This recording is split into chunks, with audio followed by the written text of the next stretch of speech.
আসসালামু আলাইকুম। আশা করছি যে যেখান থেকে দেখছেন অনেক অনেক ভালো আছেন, সুস্থ আছেন। আজকে আমি নিয়ে এসেছি খুবই মজার ভেজিটেবল রোলের রেসিপি, ফ্রোজেন পদ্ধতি সহ। কারণ সামনেই আমাদের পবিত্র মাহে রমাদান। কিছু কাজ আগে থেকে করে রাখলে ইবাদত করতে সবার সুবিধা হয়, তাই কিছু কাজ আগেই করে রাখা। চলুন তাহলে শুরু করা যাক। আজকের ভেজিটেবল রোলটা ঘরে থাকা বাঁধাকপি আর গাজর দিয়েই তৈরি করব। আপনারা চাইলে ক্যাপসিকাম অথবা অন্য যে কোনো সবজি দিয়েই তৈরি করে নিতে পারেন, তবে গাজর আর বাঁধাকপি দিয়েই আমার বেশি ভালো লাগে, তাই আমি গাজর আর বাঁধাকপি দিয়েই তৈরি করে নিব। বাঁধাকপিটাকে খুব ভালো করে ধুয়ে নিয়েছি, এবার কুচি কুচি করে কেটে নিব। একটু পাতলা করেই কেটে নিব, তাতে করে ভেজিটেবল রোলটার স্বাদটা একটু বেশি লাগে আমার কাছে।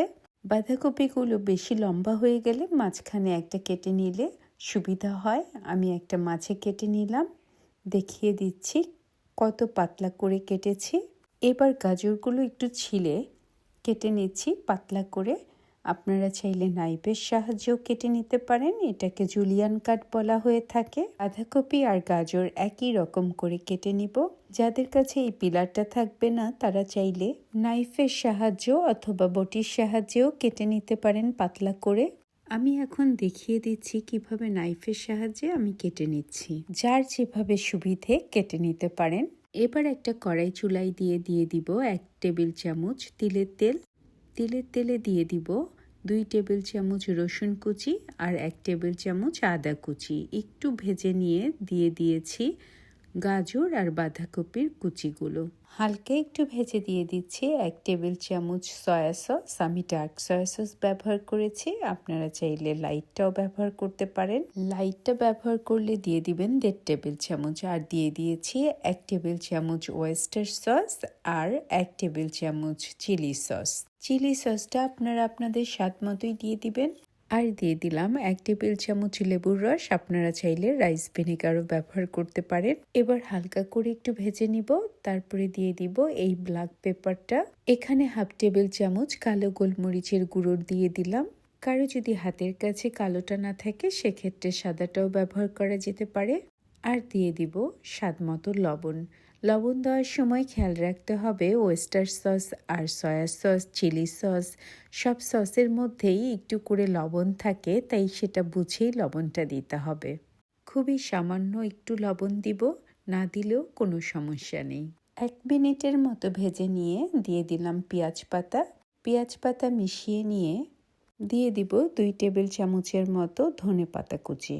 কেউ যদি ধনেপাতা পছন্দ না করেন সেক্ষেত্রে স্কিপ করতে পারেন, তাতে করে ভেজিটেবল রোলের স্বাদের কোনো পার্থক্যই হবে না। আমার স্বাদের জন্য আমি ধনেপাতাটা অ্যাড করেছি। 1 মিনিটের মতো একটু নেড়ে চেড়ে ভেজে নেব। কেউ যদি ভেজিটেবলটা একটু মাখা মাখা পছন্দ করেন সেক্ষেত্রে এই সময়ে 1 টেবিল চামচ অথবা 1.5 টেবিল চামচ কর্নফ্লাওয়ার উপরে ছিটিয়ে দিতে পারেন, তারপরে একটু নেড়ে নিতে পারেন। এবার চুলার জাল বন্ধ করে একটা প্লেটে উঠিয়ে নিব ঠান্ডা হওয়ার জন্য। এবার একটা বাটিতে 2 টেবিল চামচ ময়দা নিয়ে নিব।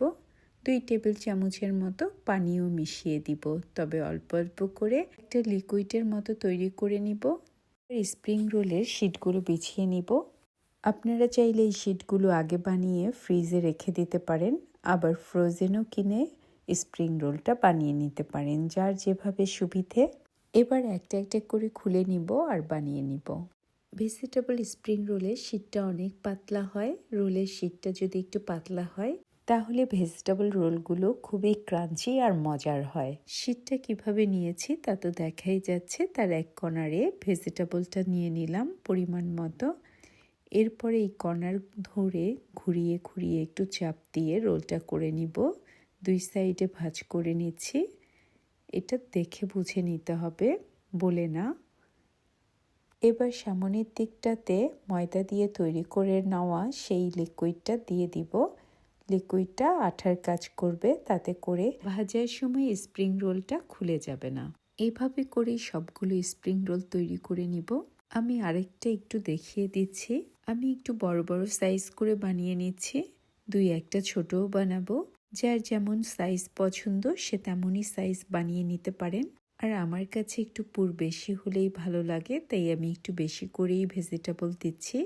একইভাবে আবারও 2 সাইডে আঠা দিয়ে লাগিয়ে রোল করে নিচ্ছি।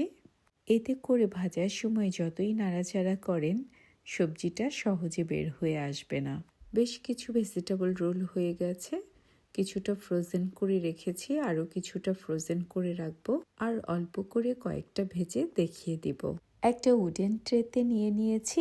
এটা আমি ডিপ ফ্রিজে 1 ঘন্টার জন্য রেখে দিব। যখন একটু শক্ত হয়ে আসবে এখান থেকে উঠিয়ে জিপলক ব্যাগে ডিপ ফ্রিজে রেখে দিব।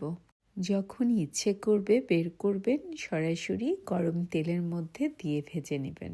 1 ঘন্টা হয়ে গেছে ডিপ ফ্রিজ থেকে সবগুলো বের করে জিপলক ব্যাগে করে এভাবে করে ডিপ ফ্রিজে আবার রেখে দিয়েছি। এবার একটা কড়াইয়ে পরিমাণ মতো তেল দিয়ে কয়েকটা ভেজিটেবল রোল ভেজে নিচ্ছি।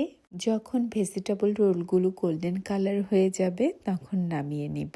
কিচেন টিস্যুর উপরে ভেজিটেবল রোলগুলো উঠিয়ে নিচ্ছি, এতে করে বাড়তি তেলটা কিচেন টিস্যু শুষে নিবে। ভেজিটেবল রোলগুলোকে আমি সালাদ আর একটা সস দিয়ে সার্ভ করব। এই সসটা টমেটো আর চিলি সস দিয়ে তৈরি করা। আপনারা চাইলে আপনাদের পছন্দ মতো যে কোনো সস অথবা সালাদ দিয়েই সার্ভ করতে পারেন। তৈরি হয়ে গেল মাহে Ramadan special crunchy crispy vegetable roll. যদি আমার এই চমৎকার মজার মাহে Ramadan special crunchy crispy vegetable রোলের রেসিপিটা আপনাদের ভালো লাগে তবে অবশ্যই একটা লাইক, কমেন্ট অ্যান্ড সাবস্ক্রাইব করে আমার পাশে থাকবেন। আপনারা সবাই অনেক অনেক ভালো থাকবেন। আল্লাহ হাফেজ।